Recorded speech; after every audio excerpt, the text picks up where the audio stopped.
नाशिकचे मान्यवर कलेक्टर साहेब, तसेच सहयोगी व्यवस्थापक आणि नाशिकची भाविक मंडळी, या सर्वांना माझा नमस्कार.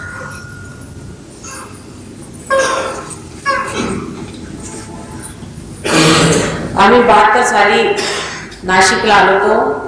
त्यावेळेला सहयोग नुकताच सुरू झाला होता आणि बरीच मंडळी त्यावेळेला इथे साक्षात्कार पाहून झाली होती आणि त्यांनी अनेक ठिकाणी जाऊन सहयोग वाढवला, पण नाशिकाला कार्य मात्र तसंच राहिलं. आता डॉक्टर साळवी इथे आलेले आहेत आणि मधून इतर मुंबईची मंडळी सुद्धा इथे येत असतात. त्यामुळे पूर्ण आशा आहे की सहयोग इथे सुद्धा होईल.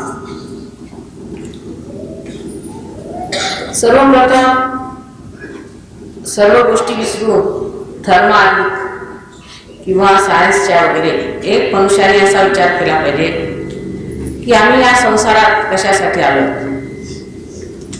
आमच्या जीवनाचं लक्ष्य काय आहे. जर आम्ही एका अविभापासून आज मानव स्थितीला आलो तर ते कशासाठी, या जीवनाला काही अर्थ आहे किंवा नाही. अर्थात या भारतभूमीमध्ये, विशेषतः महाराष्ट्रात, जिथे आपली 3.5 पीठं बसलेली आहेत, विश्वाची सर्व कुंडलिनी आहे, अशा महान देशामध्ये जन्मलेल्या लोकांना हे तर माहितीच आहे की या संसारातून ज्याला आत्मसाक्षात्कार मिळाला तो महान झाला, ते सगळ्यात मोठं मिळवायचं आहे. त्यातून काही नवीन मंडळी पाश्चिमात्य देशात जाऊन शिक्षण घेऊन आली आणि त्यांना असा प्रश्न पडलेला असतो की देव वगैरे काही वस्तू आहे किंवा नाही, किंवा हे जे काही कुंडलिनीबद्दल एवढं मोठं लिहिलेलं आहे, जे ज्ञानेश्वर आपल्या 6व्या अध्यायात सांगून गेले. तुकारामांनी ज्या परमात्म्याला मिळवण्याच्या गोष्टी केल्या, नामदेव आदी अनेक संतांनी ह्या भूमीवर परमेश्वराच्या बद्दल जे सृजन केलेलं आहे ते खरं होतं की खोटं होतं, ते खरे होते किंवा भ्रमित होते. त्यांनी जी गोष्ट केली त्याच्यात काय अर्थ होता की उगीच त्यांनी काहीतरी करायचं सांगायचं म्हणून सांगितलं. आता सांगायचं म्हणजे असं आहे की जे आपलं बाह्य नॉलेज आहे किंवा बाह्य जे ज्ञान आहे किंवा ज्याला आपण सायन्स बिन्स म्हणतो, हे सगळं एखाद्या झाडाचं ज्ञान असावं तसं आहे. झाड हे बाहेर आहे आणि मूळ आतमध्ये. जर मूळ नसलं तर झाडाला काही अर्थ नसतो, हे आपल्याला माहिती आहे कारण आपण पाहिलेलं आहे. पण ह्या झाडाचं मूळ उलट आहे असं श्रीकृष्णाने सांगितलेलं आहे की मूळ वरून येत आहे, खाली झाड. आणि आपण जर झाडातच असलो तर आपल्याला त्या मुळाकडे जावंसं वाटतं. हे सहजच आहे, वाटलं पाहिजे की या झाडाचं मूळ काय. सहज असं वाटायला पाहिजे माणसाला की ह्या शरीराचं तरी मूळ काय, या आपल्या मानव देहाचं तरी मूळ काय, किंवा त्याच्यापेक्षाही ह्या संबंध आपल्या व्यक्तित्वाचं आणि आपल्या ह्या मानवी जीवनाचं तरी मूळ काय. पण त्या मुळात जाण्यासाठी काय केलं पाहिजे. पुष्कळांनी त्यात अनेक तऱ्हा सांगितलेल्या आहेत. तुम्ही असं केलं तर तुम्हाला मुळाचं ज्ञान होईल, तसं केलं तर मुळाचं ज्ञान होईल वगैरे. पण एक साधी गोष्ट आपण ठेवली पाहिजे की मानव स्थिती त्याला आपण काय केलेलं आहे. काहीही केलेलं नाही. किती पैसे मोजले, मुळीच पैसे मोजले नाही. डोक्यावर उभे राहिलो का किंवा काही ध्यान संध्या वगैरे असं काही केलेलं आहे का, काही केलेलं सहजच झाला. तसं जेवढ्या जिवंत क्रिया जगातल्या आहेत त्या सहजच होत असतात. एका बिला तुम्ही जर कितीही प्रार्थना करा किंवा तिच्यासमोर किती पारायण करा किंवा काही करा, त्याला काही जिवंत स्वरूप येणार नाही, म्हणजे ते काही रोखलं जाणार नाही. पण त्याच्या जर अंकुर काढायचे असले तर तुम्हाला आईच्या उदरात घालावं लागेल. त्या आईलाच ही शक्ती आहे की त्याला ती अंकुर फोडू शकते. तेव्हा तुम्ही काहीही वादविवाद न करताना सरळ जाऊन जेव्हा काही पेरणी करायची असेल तेव्हा बिया आईच्या उदरात घालतात. त्याबद्दल तुम्ही काही वागवत करत नाही, कारण तुम्ही पाहिलेलंच आहे. त्याच्यासमोर काही पुस्तकं वाचत नाहीत किंवा लायब्ररीत घेऊन जात नाही की त्याचं डिसेक्शन करून मायक्रोस्कोपमध्ये बघत बसत नाही. सरळ जाऊन ते तुम्ही आईच्या उदरात घालता आणि तिथेच ते जिवंत कार्य करता. आणि तुम्ही ज्या मानव झाला हे जिवंत कार्य सुद्धा सहजच घडलेलं आहे. मराठी भाषेत सहजचा अर्थ आहे म्हणजे काही त्रास न घेता. पण तसा संस्कृत अर्थ सह म्हणजे तुमच्याबरोबर आणि ज म्हणजे जन्मलेला. हा योग सहज योग हा तुमच्या बरोबर जन्मलेला आहे. म्हणजे त्याची परिस्थिती एका मानव स्थितीत आहे आणि ती स्थिती आपल्यामध्ये असल्यामुळे आपल्याला तो मिळाला पाहिजे. हा आपला जन्मसिद्ध अधिकार. इतकंच नव्हे, हे घटित झालंच. म्हणजे मानव ज्या स्थितीला आता आलेला आहे ती स्थिती संपूर्ण नाही. हे आपल्याला दिसतच आहे की जर ही स्थिती संपूर्ण असती तर एवढे वाद विवाद, त्रास, भांडणं, अधोगती, अमुक तमुक हे कशाला झालं असतं. कारण मनुष्य अजून संपूर्णत्वाला पोचलेला नाही, त्याला त्याचा अर्थ अजून मिळालेला नाही. आणि जोपर्यंत त्याला त्याचा अर्थ मिळालेला नाही तोपर्यंत ही सर्व स्थिती अशी राहणार. जर तुम्ही अंधारात ह्या खोलीत आलात समजा, तर काही तुम्हाला समजणार नाही. तुम्हाला असं वाटेल हा खांब आहे, हाच सत्य स्वरूप आहे. काही खुर्ची दिसली तर खुर्ची सत्य स्वरूप आहे. पण एकदम जर ह्याच्यात दिवा लावला तर तुमच्या सगळे दृष्टीपथ दिसेल की आहे काय, खरी वास्तविकता काय. पण हा दिवा लावण्याची सुद्धा क्रिया म्हणजे बघा किती सहज आहे. नुसतं एक बटन दाबलं की सगळीकडे प्रकाश होतो. पण जरी हा प्रकाश इतका सहज घडला तरी ह्याला एक फार मोठी पूर्वपीठिका आहे. इतकंच नव्हे पण फार एक इतिहास आहे. आणि त्या इतिहासाच्या वर हे सगळं काही संशोधन लावून त्याच्यावर आता ही जी तुम्हाला इथे व्यवस्था झालेली आहे ती फक्त एक बटनावर येऊन बसलेली आहे. एक बटन दाबलं की सगळीकडे प्रकाश होतो आणि आपल्याला सगळं दिसायला. तसंच आजचा सहयोग सुद्धा अनादी आहे. आणि तो तेव्हापासून घटत आज ह्या स्थितीला आला आहे की त्याला आपण महायोग म्हटलं पाहिजे. ज्ञानेश्वरांनी ह्याला महायोग म्हटलेले आहे. इतकंच नाही, त्याचे बसाय गाण आहे संबंध सहयोगाचं वर्णन आहे. संबंध तसंच स्वचं तंत्र म्हणजे काय हे शोधून काढावं असं शिवाजीरायांनी सुद्धा सांगितलं. शिवाजी म्हणजे एक महामोठा महायोगी होता. पण लोकांना त्यांनी कधी धर्माबद्दल अशी चर्चा नाही केली. पण आतून ते फार मोठे योगी होते आणि त्याने सांगितलं की आता स्वचं तंत्र ओळखलं पाहिजे. स्वातंत्र्य झालं, आता स्वचं तंत्र ओळखलं पाहिजे. आणि हे स्व म्हणजेच आपला माय. आता अंग्रेजी विद्येचं सुद्धा असं आहे की मी मुद्दाम होण्याच्यासाठीच मेडिसिन शिकले. कारण मी म्हटलं मला परत त्या मेडिकलच्या लोकांशी सुद्धा बोलावं लागेल, माझं डोकं फुटतील, त्याच्या आधी आपण शिकून घेतलेलं बरं. तर त्याच्यामध्ये सुद्धा ऑटोनॉमस नर्वस सिस्टम म्हणून म्हटलं. ऑटो म्हणजे काय, स्व. पण हा स्व कोण? तुम्ही नुसतं नाव दिलं कोणी ऑटो. आपण मोटारीला म्हणतो ऑटोमोबाईल, म्हणजे त्याच्यात एक ड्रायव्हर असतो ना.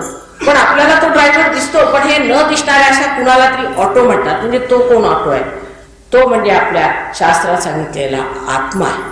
हा सगळ्यांचा ऑटो आहे आणि त्या ऑटोमुळेच ह्या सर्व संस्था चालत असतात. असं एक तऱ्हेने आपण त्यांना समजावून सांगू शकतो.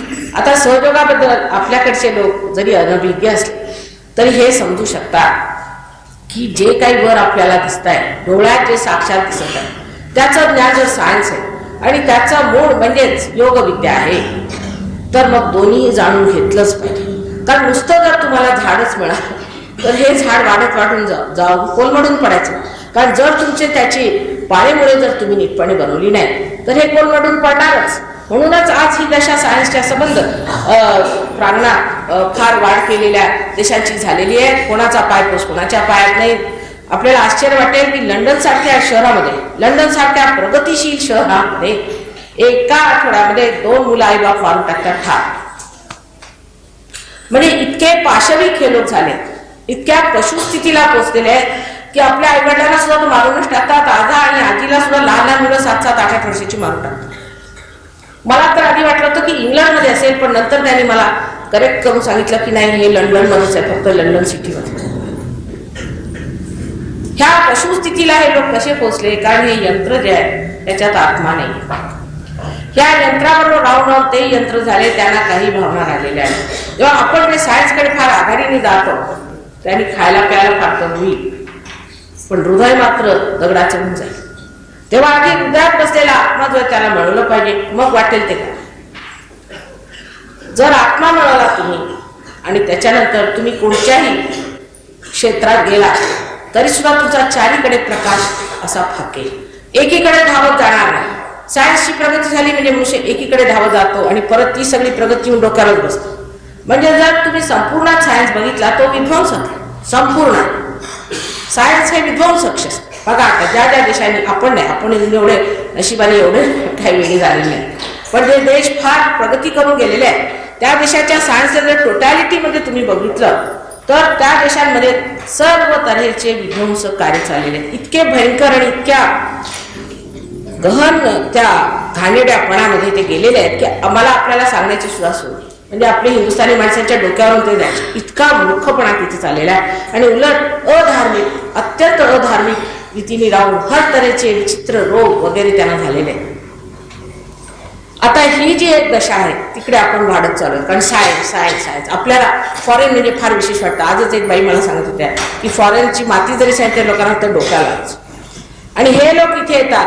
आता ह्यांना सगळं कळलेलं आहे ते फॉरेनचं प्लास्टिक ॲफ्ल्युएन्स त्याला म्हणतात. ते सगळं प्लास्टिक सुबत्ता आहे. त्या प्लास्टिक सुबत्ता नको नुसते हातमागावरचे कपडे शोधता शोधता आमच्या नाकी न आले तुमच्या मालेगावला. कुठे हातमागावरचे मिळाले नाही, शेवटी एका कोपऱ्याजवळ मिळाले. इथं 4 कपडे आणले तर केवढ्या आनंदाने घालून ते फिरते. आणि आपल्याला म्हणजे फॉरेनचं असं वाटतं की वा वा वा काय. खरं म्हणजे त्यांनीच आपल्यापासून सगळं काही शिकून घ्यायचंय, मात्र आपलं आपण आधी मिळवून घेतलं पाहिजे. त्यांनी जे काही मिळवलंय सायन्समध्ये ते सुद्धा ह्या देशात घडलेलं आहे. यज्ञादी वगैरे करून आपण जेव्हा पंचमहातत्वांना जागृती दिली तेव्हाच त्यांना हे कळलं की पंचमहातत्वातनं काय मिळालं. पण एवढं सर्व ज्ञान मिळून सुद्धा त्यांनी काय काढलेलं आहे तर ॲटम बॉम्ब, दुसऱ्या तऱ्हेचे बॉम्ब्स, हे सगळे विध्वंसक कला त्यांनी हस्तगत केलेले आहे. माझं असं म्हणणं नाही आहे की आपण अगदी बैलगाडीच्या स्थितीत राहायला पाहिजे, तसं माझं मुळीच म्हणणं नाही. पण सायन्समध्ये जाताना सायन्सच सर्व काही आहे असा मात्र डोक्यामध्ये विचार नाही. सायन्स तेव्हाच लाभदायी होऊ शकतं जेव्हा तुम्हाला आत्म्याची प्रचिती मिळेल. आता एक साधारण गोष्ट, आता हे आपल्याला आयुर्वेद आहे. तुम्ही म्हणाल माताजी जर सायन्स नसतं झालं तर हे कसं आलं असतं. कबूल, ही गोष्ट खरी. जर सायन्स नसतं आलं तर हे आम्हाला मिळालं नसतं, ही गोष्ट आम्हाला कबूल आहे. पण ह्यानीच लोकांचा उद्धार होणार नव्हता, त्याला आम्ही पाहिजे. ह्यानी उद्धार होणार आहे का लोकांचा, त्याला आम्ही पाहिजे. तेव्हा हे आम्हाला जरी सहाय्यक असलं तरी हे मुख्य प्रामुख्याने नाही. आता दुसरी गोष्ट, सायन्सचा उपयोग तरी हे सुद्धा मी आपल्याला सांगितलं की यज्ञ वगैरे केल्यामुळे जी पंचमहाभूत आम्ही जागृत केली होती त्याच्यात परिणामस्वरूप आज सायन्स आपल्याला उपलब्ध झाला. आणि त्या सायन्सचा उपयोग सुद्धा परमेश्वरी कार्यासाठीच होणार. दुसऱ्या कोणत्याच कार्यासाठी जर तो केला तो विध्वंसक होणार. म्हणजे आपले टेलिव्हिजन, आम्ही ह्याला गेलो होतो हाँगकाँगला, तिथे का विशेष कंपनीचा तो टेलिव्हिजन स्वतःचाच प्रोग्राम करत असत आणि ते आमचे शिष्य झाले. आणि त्यासाठी माताजी तुम्ही एकदा टेलिव्हिजनवर नुसत्या उभ्या राहा. आणि त्याच्यानंतर म्हणजे त्यावेळेला जे लोक बघत होते वगैरे त्यांनी लिहिलं आमच्या हातामध्ये थंड थंड अशा चैतन्य लहरी आहे. नुसत्या टेलिव्हिजनवरनं, जर टेलिव्हिजनच्या नुसत्या पटावर आम्ही उभे राहिलो त्यांच्या हातामध्ये अशा थंड थंड लहरी आल्या आणि 1-2 लोकांना काही रोग होते तेही बरे झाले असं. म्हणजे ह्या सगळ्या सायन्सच्या गोष्टींचा उपयोग परमेश्वरी कार्यासाठीच व्हायला पाहिजे, कारण हे परमेश्वराने दिलेली पंचमहाभूत आहेत आणि त्यांचा उपयोग जर परमेश्वरी कार्यासाठी नाही केला तर तो विध्वंसक होणार. ही मोठी तत्वाची गोष्ट आहे, ती समजून ठेवली पाहिजे. म्हणजे त्या तत्वासाठी ह्या मुळातून हे झाड काढलेलं आहे. जर तेच मूळ त्यांनी तयार नाही केलं, समजा जर मुळातून निघालेली ही झाडं त्याच्यात जर बी तयार नाही झालं आणि राक्षस तयार झाले तर असल्या झाडाचा काय उपयोग आहे. परत त्याच्यातनं मुळे निघाली पाहिजेत, अशा तऱ्हेचे बी त्याच्यात तयार झाले पाहिजेत, तरच त्या झाडाला काहीतरी अर्थ आहे. आणि तसंच मानवाचं सुद्धा आहे. ह्या एका शेवटल्या स्थितीमध्ये आज मनुष्य आलेला आहे. त्या देशामध्ये लोकांनी बघितलेलं आहे की आता कुठं जाणतोय, कोलमडून आम्ही कुठे पडणार. आणि ते बघितल्याबरोबर ते दचकून बसलेले आहेत आणि त्यांना असं वाटतं की कोणता शॉक आमच्यावरती येणार आहे. आणि आपण अजून त्या परिस्थितीत पोहोचलेले नाहीत. म्हणून आपल्याला सगळं केवढं मोठं आहे त्यांचं. तरी सुद्धा आपल्या भारतवर्षात, विशेषतः महाराष्ट्रात, त्याला महाराष्ट्र म्हटलंय ते अनादीच आहे. आणि ती गोष्ट खरी, अजूनही 80% लोकांचं परमेश्वरावर अत्यंत प्रेम आहे, भाविक. 10% लोक त्यातले उपट सुरू आहेत. देवाच्या नावावर पैसे कमवतात, हे धंदे कर, ते धंदे कर, काही लिखाण करून टाक, खोटे कामं करा, कुणी गुरु मेला म्हणजे त्याचे मग खूप भांडणं चालतात त्यांच्या शिक्षणाची पैशावरनं, सगळा काही पैशापर्यंत मार्ग. परमेश्वराच्या नावावर पैसा कमावणं म्हणजे महान पातक आहे मला वाटतं. आणि अशी महान पातकं केलेली लोक मग रस्ता तळाला जातात एका. पण जरी त्यातले 10% जरी विरोधक असले परमेश्वराला, जरी नास्तिक असले, तरी मी म्हणेन एकतरी नास्तिकच आहे. कारण नास्तिकता सुद्धा अशामुळे आलेली आहे कारण त्यांनी परमेश्वराचा अजून बोधच झालेला नाही, संबोध झालेला नाही. उगीच आमच्या वेड्यासारखे आमच्या आई वडील उगीच काहीतरी देवळात करतात, घंटा काय मारतात, हे काय करतात, ब्राह्मणाला पैसे देतात, नुसते पैसे लुटतात, ऐकायला तयार नाही, तसे गुरु करून ठेवलेले आहेत, सगळे खोटे गुरु आहेत. असा एक बौद्धिक विचार कॉलेजात गेलेले मुलं म्हणा किंवा शिक्षक म्हणा किंवा बुद्धिवादी लोक ह्यांच्या डोक्यात येतो आणि तोही सहज बरोबरच. कारण खरोखरच धर्माची दुर्गती आपल्या देशामध्येच नाही पण अनेक देशामध्ये झाली आहे, प्रत्येक धर्माचा आहे, त्याबद्दल शंकाच नाही. कारण सर्व तऱ्हेचा गोंधळ, सर्व तऱ्हेचा व्यभिचार आणि सर्व तऱ्हेची काढण्याचा भ्रष्टाचार हा धर्मात सर्वात जास्त. त्यामुळे लोकांना असं वाटतं की आम्ही आजपर्यंत एवढं टाळ कुठून पांडुरंग केलं तरी माताजी आमच्या नशीब परमेश्वर काय. काही लोक मला विचारतात माताजी आम्ही रोज पारायण करतो दत्तात्रयांची पण आमचे पोटच खराब झालेले आहे, म्हणजे दत्तात्रयांचं स्थान आहे पोट आणि ते कसं खराब झालं. बरोबर आहे. आता हे समजा मशीन आहे किंवा तुमचा टेलिफोन आहे, त्याचं जर कनेक्शनच झालं नाही, तुम्ही टेलिफोन फिरवत सुटले तर टेलिफोन तुमचा खराब होईल की नाही, त्याच्यात देवाचा काय दोष आहे. देवाला दोष लावणं बरोबर आहे पण तुमचं जर योगच झाला नाही तर क्षेम कसा होणार. कृष्णाने स्पष्ट सांगितलं की योग क्षेम व्हावा, आधी योग व्हायला पाहिजे मग क्षेम होणार.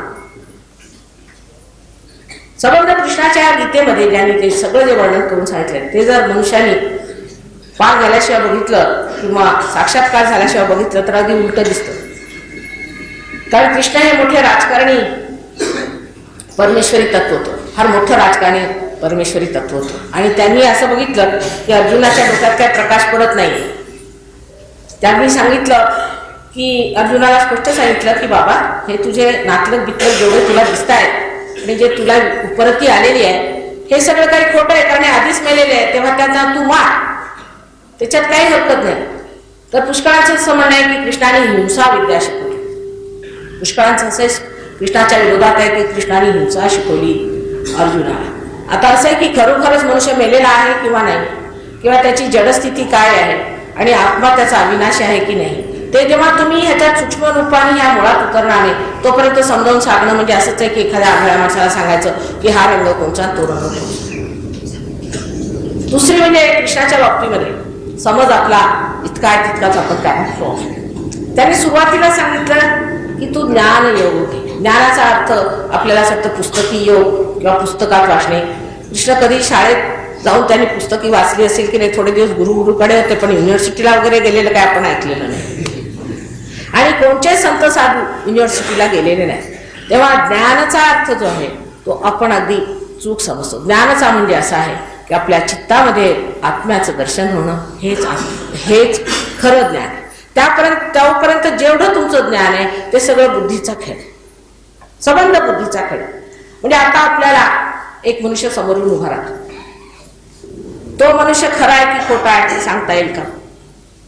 नाही. विचार तुमच्या बुद्धीने तुम्ही हे सांगू शकता का? एखादा जर दगड ठेवलेला असता जमिनीत तर तो निघालेला आहे, कोणी म्हणतं स्वयंभू आहे, कोणी म्हणतो नाही. तुम्ही सांगू शकता का आहे का नाही आहे, कशी ओळख काय? तुम्ही सांगू शकता का की दुसऱ्या माणसाला कोणता रोग आहे, कोणता त्रास?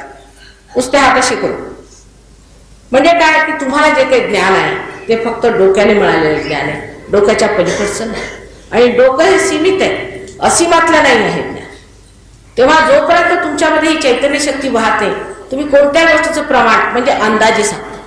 आता आपलं डायग्नोसिस सुद्धा करायचं झालं म्हणजे माणसाचा अर्धा जीव काढल्यानंतर मग सरळ सांगतात की बा तू आता मरणार, असं सर्टिफिकेट नंतर द्यायचं की बा तू आता मरणार. हे सर्टिफिकेट देण्यासाठी त्याचं डायग्नोसिस करत असतात. पण सहयोगात लगेच मनुष्य सांगू शकतो की तुला कोणता रोग आहे, अगदी लहान मुलगा सुद्धा सांगू शकतो. इतकं हे सोपं काम झालंय कारण हे तत्वावरचं काम आहे. जर तुम्ही तत्वावर उतरले तर तुम्ही बरोबर सांगू शकता की कोणाला कोणता त्रास आहे. आणि हे आत्मसाक्षात्काराचं कार्य हे अत्यंत जोराने आता वाढत आहे.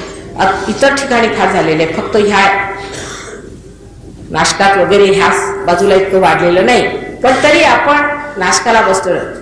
नाशिक हे फार पवित्र स्थान आहे, गोदावरीच्या किनाऱ्यावर सगळीकडे प्रसिद्ध आहे, पण त्याची पवित्रता आता हळूहळू कमी होत चालली आहे. कारण देवळातून सगळा घाणेरडा प्रकार चाललेला आपण बघतोच आहोत. दुसरं म्हणजे असं की लोकांचं सुद्धा वागणं त्या पवित्रतेला, तुम्ही तीर्थस्थानी आहात तसं धरून पुढे राहते. आता परवाच एक ग्रस्त मला म्हणाले की ते देवीच्या देवळात गेले, ते सप्तशृंगी ही जागृत आहे आणि तिथे गुरुजी बसले, तर त्यांनी त्यांना तंबाखू म्हणून आशीर्वाद दिले.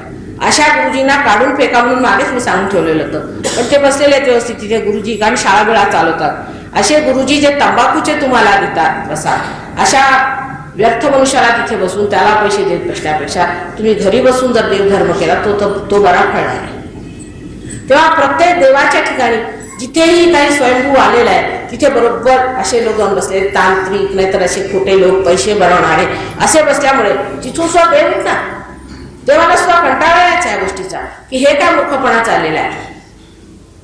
आणि त्यामुळे जी अधोगती आता आपल्या सर्व तीर्थस्थानाला येते ती आता ह्या पुढे येणार नाही जर आपण सगळे साक्षात्कारी.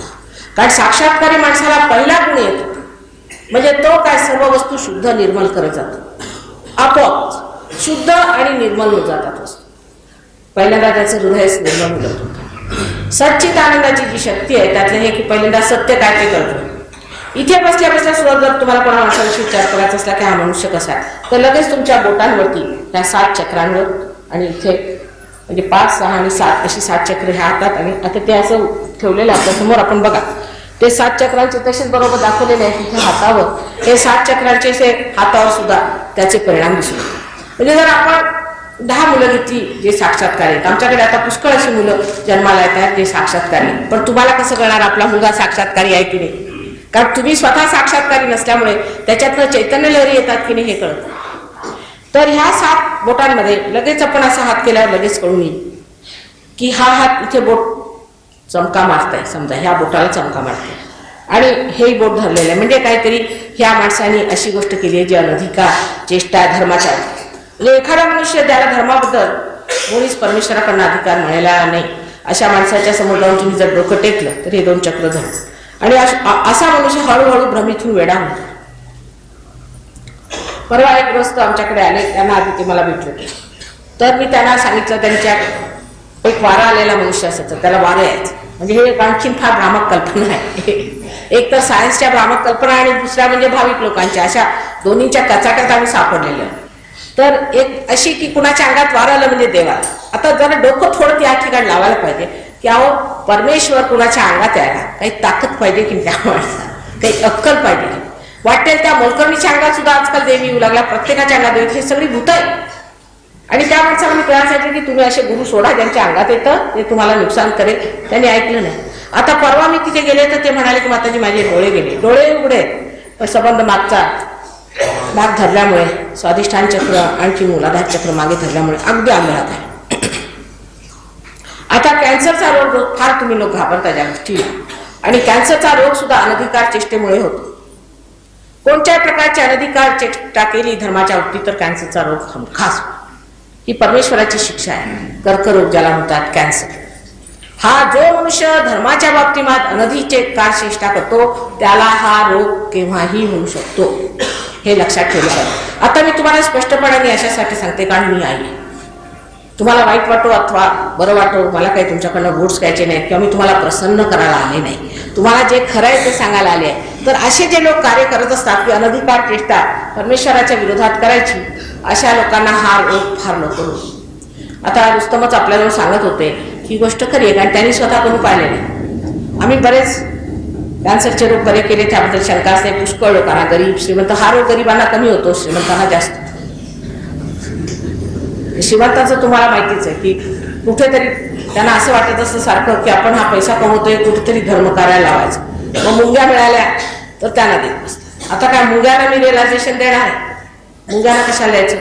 मग ते नाही मिळालं तर आता फॉरेन त्यांनी पुष्कळशे भिकारीचे बोलवलेले. नगरला मी गेले तर तिथे ते येऊन माझ्याशी भांडायला लागले. सगळे वागतात की माताजी हे फॉरेनर्स इथे येतात आणि आमच्या इथे भीक मागायला लागले. हरे रामा हरे रामा करत आमच्याजवळ भीक मागताय. आणखीन आता आम्ही यांना थोडे दिवस तर पोचलं, लाड केले, आता मात्र कंटाळा आला मला. तर हे कुठं आले? तर मी म्हटलं असं आहे की आपल्याकडे श्रीमंत लोकांसाठी अक्कल यायला पाहिजे. आता मुंग्यांच्या ऐवजी ह्यांना इम्पोर्ट केलेले, त्याला मी तरी काय करू? आता तुम्ही पाळा पोसा नाही तर काय करा, पण एक अकलेची गोष्ट अशी आहे की कोणत्या माणसाला भिक्षा देत बसायची, मग तो फॉरेनर असला तर मग फॉरेन भिक्षा दिली, म्हणजे आणखीनच आपलं स्वतःचं महत्व करून घ्यायचं. अशा रीतीने अत्यंत विक्षिप्त तऱ्हेने आपण आपल्या धर्माचं काय काय वाटोळं करून ठेवलेलं आहे. आणि धर्म हा शुद्ध निर्मल, अत्यंत आल्हाददायी आणि आपल्यात संतुलन निर्माण करणारा असा महान पवित्र परमेश्वराचा स्रोत आहे. ते सोडून काहीतरी भलतच गुण धर्म करून बसायचं, त्याला धर्म मानायचा, त्याला धर्म मानायचा, हे मानवाने आपल्या सगळ्या बुद्धीने काढलेलं आहे. आणि धर्म हा बुद्धीच्या पलीकडचा आहे.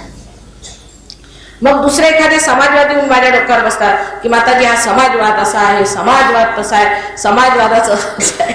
हे वादतच बसले माझ्याशी. तुम्ही गरिबांची सेवा करावं. म्हटलं आम्ही गरीब श्रीमंत आम्हाला दिसतच नाही, तुम्ही केलेलं आहे. देवाने काही गरीब श्रीमंत बनवलेलं. कोणी आला तरी पाण्याचंच आहे, जिथे खळगा दिसला तिथे बरतच बसणार, पुढे जाणारच नाही पाणी, तिथेच जमून राहणार जोपर्यंत ठीक न झाला पुढे जाणार. तर आम्हाला गरीब श्रीमंत काही दिसत नाही, सगळे आम्हाला प्रिय आहेत, आम्ही सगळ्यांचं भलं करतो. पण एवढाच फरक आहे तुमच्यात आमच्यात, तुम्ही नुसतं समाजवाद बोलता, आमचा कार्यान्वित आहे. हे सगळं काही तुमचं नुसतं बोलण्याचे धंदे आहेत. आणि हे शब्दजाळामध्ये पकडून स्वतःला तर तुम्ही नुकसानात घालणारच आहात, पण दुसरा नाही घालणार आहात. कारण शब्दजाल आहे. तुमच्या हातून आज कोणाचं भलं झालंय का? पहिल्यांदा प्रश्न हा करा. तुम्ही कोणाचं भलं केलंय का? असा एक प्रश्न स्वतःला विचारायचा. जसा ख्रिस्तानी एकदा एका वेश्येवरती लोकांनी खूप दगड मारले, तेव्हा जाऊन तो उभा राहिला. त्याचा वेश्येशी काही संबंध नाही, काही नाही, मध्ये जाऊन उभा राहिला. तुमच्यातल्या ज्यांनी कोणी पाप नाही केलं त्यांनी त्या दगड दोंडा घालावा, नाही तर माझ्यावर घाला. तेव्हा सगळे चुप्प झाले. तशी स्थिती आहे. तुम्ही कोणाचं भलं केलंय का? उगीच नसते हे वाद ते वाद हे असे काढून लोकांचं नुसतं डोकं फिरवण्यापलीकडे काही झालेलं. तेव्हा या राजकारणाला सुद्धा काही अर्थ नाही. आता वादांचं जर घेतलं तर लोकांचं असं म्हणणं आहे की, काही लोकांचं असं म्हणणं आहे की पुंजीवाद. मी म्हणते की मी सगळ्यात मोठी पुंजीवादी आहे, कारण सगळी पुंजी माझ्याजवळ जर असली, सर्व शक्ती जर माझ्याजवळ आहे तर मी पुंजीवादी आहे. पण सगळ्यात मोठी कम्युनिस्ट सुद्धा मीच आहे, कारण दिल्याशिवाय चैन येत नाही, सगळं वाटल्याशिवाय चैन येत नाही. असा पुंजीवादी तुम्ही सहयोगानंतर व्हा. म्हणजे हे काय की सगळं राजकारण वगैरे तुमचं जे आहे, मार्क्सवाद, अमकेवाद, तमकेवाद, मला वाटतं वाद शब्द हा सुद्धा नुसत्या डोक्यातनं चालवलेल्या लढ्यांचा आहे. ह्याच्याकडे काय कार्यान्वित काहीच नाही. कम्युनिस्ट पाहिले तर काय कार्यान्वित आहे? ते म्हणे बाबाजी आले, त्याने सांगितलं असं करू नका, तसं करू नका, हे करू नका. म्हणे इथे इतकी गरिबी आहे की एक म्हणून इथे म्हणे गरीब लोक वाळू खातात. आता कुठे त्यांनी पाहिलं ते वाळू ठेवलं आणि स्वतः मात्र इम्पोर्टेड गाडीत गेले दुसऱ्यांच्या दमावर. हे असले जे दुटप्पी तऱ्हेचं वर्तन आहे, किंवा हा जो एक आपण म्हणू की भोंदूपणा आहे, किंवा हे जे ढोंग रचलेल्या देवाच्या नावाने वगैरे, हे सगळं बुद्धिवादामुळे. कारण ज्या माणसाने बुद्धीवरती पेलायचंय तो नुसते लेक्चर देऊन देऊन सुद्धा देवाला उडवून लावू शकतो.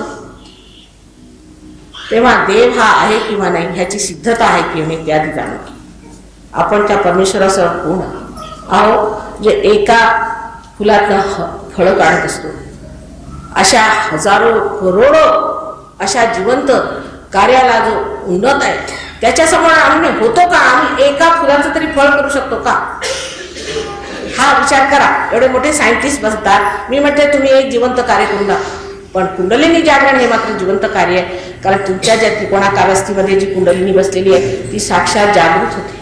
तिचं स्पंदन दिसतं, तिचं चढणं दिसतं, तिचं शून्य शिखर पर अनहद बाजी जे म्हटलेलं आहे ते बरोबर इथे तुम्हाला वाचतं. आणि त्याच्यानंतर त्याचं प्रसार जो हातात नाही अशी थंड थंड लहरी वाहू लागतात ते सुद्धा होतं. मग हे श्लोक आता मी तर बरं करत नाही, हे श्लोक लोकांना बरं करणं वगैरे हे सगळं लौकिक आहे. लोकांना बरं करणं, योगक्षेम वहाम्यम. पुष्कळांची आर्थिक परिस्थिती फार दुरुस्त होते. आता डॉक्टर रुस्तम यांचे तर 4पटीने 5पटीने पगार झालेला. नंतर एक सायंटिस्ट आले, ते त्यांचा एक छोटासा हा होता थिसिस होता, त्याच्यामध्ये दारू का पिऊ नये असं त्यांनी मला विचारलं. ते म्हणजे लिव्हरवर लिहित होते. तर मी त्यांना सायंटिफिक भाषेत सांगितलं की ओएच्या आईचं कसं कसं रूपांतर होतं ह्या दारूमुळे, आणि दारूमध्ये काय असतं आणि ते कसं होतं. तर त्यांनी थक्कच पडले. आणि त्यांचा PhD जो 30 वर्षापासून पास होता ते म्हातारे होऊन गेले तुमचे, तो पास होता. तत्व आल्यावरती सगळ्या गोष्टी समजतात की कुठे काय बिघडतं, कुठे काय बिघडतं. पण सहयोगामध्ये आम्ही असं सांगत नाही तुम्ही हे पिऊ नका, ते पिऊ नका, हे खाऊ नका, ते करू नका. एकदा सहयोगाच्या म्हणजे आपोआप सर्व सुटते. कारण जेव्हा तुम्ही समर्थ व्हाल तेव्हा तुमच्या शक्ती आणि जेव्हा तुमच्यामध्ये अमृत वाहू लागेल तेव्हा अशा घाणेरड्या गोष्टींच्याकडे कशाला बघू शकेल. आणि जेव्हा तुम्ही स्वतः स्वतंत्र होऊन जा तेव्हा त्या स्वातंत्र्यात तुम्ही कोणाची गुलामी करणार नाही आणि कुणाला गुलाम करून घेणार नाही. जो मनुष्य स्वतःची गुलामी करत नाही तो दुसऱ्याची कशाला गुलामी करून घेणार. तेव्हा एक नवीनच तऱ्हेचा मानव तयार होतो, त्याला आपण महामानव असं म्हणतो. कारण महायुगामध्ये महामानव तयार होतात. असेच आपल्यामध्ये अनेक आहेत. आपल्या देशात हजारो लोक आहेत, खटकन पार होतात. हजारो लोक एका क्षणामध्ये लोक पार होताना मी पाहिलेले आहेत. पण हे या लोकांसाठी मात्र फार मेहनत करावी लागते. पण ह्याच्यातला एक एक मनुष्य सुद्धा आपल्या हजारो लोकांच्या बरोबर बसतो, कारण तो मेहनत करून प्रवीण होतो,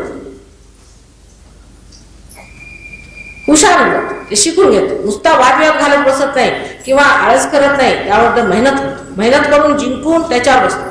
आता डॉक्टर सांगवी सुद्धा जर सायंटिस्ट नसते तर इतक्या उच्च प्रतीचे मला वाटतं कधी कधी सहयोगी झाले नसते. कारण त्यांनी पाहिलं की हा खरोखर सायन्स आहे, त्याच्यात सबंध तऱ्हेने मेहनत करून त्यांनी हे कमवलं. पण आपल्या देशातले पुष्कळशे भाविक लोक सुद्धा राहुरी जिल्ह्यात विशेष करून हजारोने लोक पार झाले, त्यांचं आयुष्य बदललं, त्यांचे रोग गेले, त्यांच्या सगळ्या व्याधी सुटल्या, व्यसनाधीन झालेले लोक अगदी मुक्त होऊन आणि व्यवस्थित आता सहयोग करतात. परवा एका बैलगाडीतून मी जात होते, बैलगाडीला हाकणारा एक सहयोगी आणि तो बोलायला लागला तर म्हटलं साक्षात कबीर उभे आहेत की काय. आणि त्यांनी कधी शाळा बघितलेली नाही, अगदी कबीरांसारखं बोलत होतो. आणि मी ऐकून आधी आश्चर्यचकित झाले. म्हणे माताजी हे सगळं सहयोगाने कळतं नाही का. आणि मला आश्चर्य वाटलं की हा मनुष्य एक सर्वसाधारण दिसणारा इतका मोठा भोसलेला विद्वान कसा, जो कोणी साधारण मनुष्य समजू सुद्धा शकणार नाही अशा रीतीने अत्यंत उच्च तऱ्हेचं तत्वज्ञान तो मला सांगत होता लोकांच्याबद्दल. मला फार आनंद झाला. एक सर्वसाधारण बैलगाडी हाकणारा मनुष्य एका गावात राहणारा, त्याला एवढं ज्ञान मिळालं. म्हणजे सगळं ज्ञान आपल्या डोक्यातच आहे, फक्त तिथे प्रकाश जायला पाहिजे, तो प्रकाश मिळाला पाहिजे. तेव्हा आता जेवायला म्हणायचं असलं तर आपल्याला आमंत्रण द्यावं लागतं. आपल्या महाराष्ट्रात विशेष करून 10 आमंत्रण नाही दिलं तर लोक येत नाही पायघड्या घातल्याशिवाय. बरं, त्याच्यानंतर जर तुम्हाला लग्नाला बोलवायचं तर मग अक्षता वगैरे वाटायला लागतात, नाही तर लोक म्हणतात आम्ही येत नाही, मला अक्षता नाही आल्या.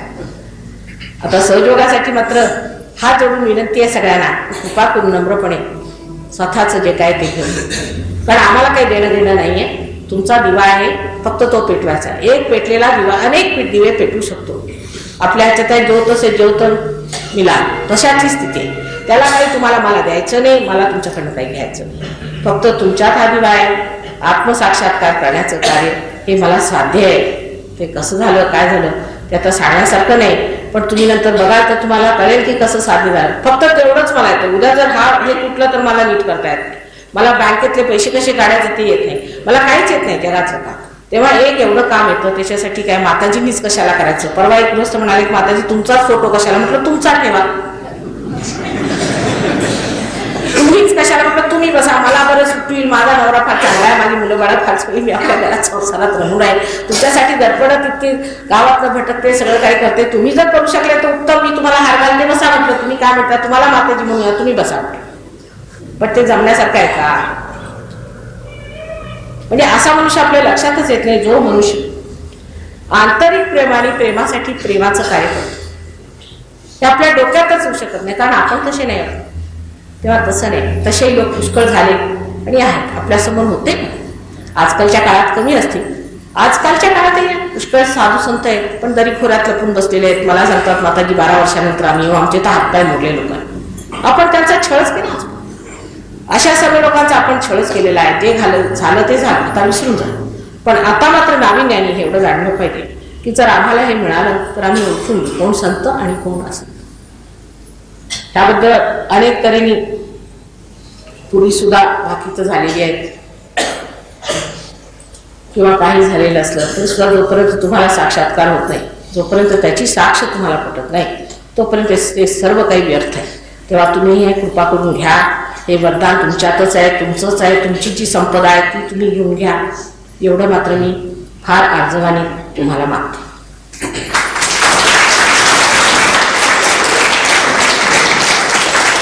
आजचा पहिलाच दिवस आहे म्हणून एक 2-4 प्रश्न विचारा. आपण उगीच कोणते वाद वगैरे घेऊन किंवा तुम्ही ह्या पुस्तकात असं लिहिलंय, आमचे गुरुजी असं म्हणाले, असं करून विचारू नका. कारण जर ते म्हणाले असतील तर त्यांना तुम्हीच आत्मसाक्षात्कार. कुणी असं तर म्हणाले की आम्ही आत्मसाक्षात्कार देतो, म्हणजे असे घेऊन कुणाला धरून बसू नका. जे काय विचारायचं असेल ते तुमच्याबद्दल किंवा समाजाबद्दल किंवा काहीतरी प्रश्न सहयोगाबद्दलच विचारलेला बरा.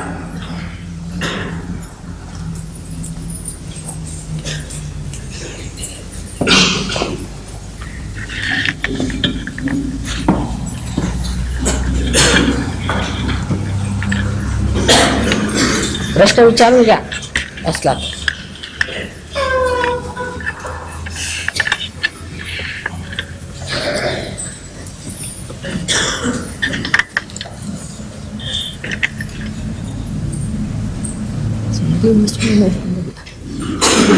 यांचा प्रश्न असा आहे की जर हिंदीमध्ये कि बिना पात्रता के कुंडलिनी का जागरण हो तो नुकसान करेगा या होगी नहीं. ये आपको सोचने की बात नहीं है, हमको सोचने की बात है. समझ लीजिए आप किसी स्कूल में गए या कॉलेज में गए तो वो प्रिंसिपल साहब सोचेंगे ना. आपको तो यही सोचना चाहिए कि मेरी पात्रता है क्योंकि माँ कहती है, और माँ की शक्ति अगर है, अगर वो पात्रता दे सकती तो देगी भी. अगर उसके प्यार में शक्ति है तो कुंडलिनी भी जागृत करेगी. तो विश्वास से बैठना चाहिए अपने लिए, अपने प्रति आस्था रखनी चाहिए. अपने प्रति आस्था, स्वतःबद्दल विश्वास असायला पाहिजे, स्वतःबद्दल आस्था असायला पाहिजे. जर आपल्याबद्दल आस्था नाही ठेवली माणसानी तर मात्र कठीण जातं. कारण स्वतःबद्दल न्यूनत्वाची भावना आपण पुष्कळ शिकलोय. मी पतित, तुम्ही अमुक तमुक, असं काय करायचं.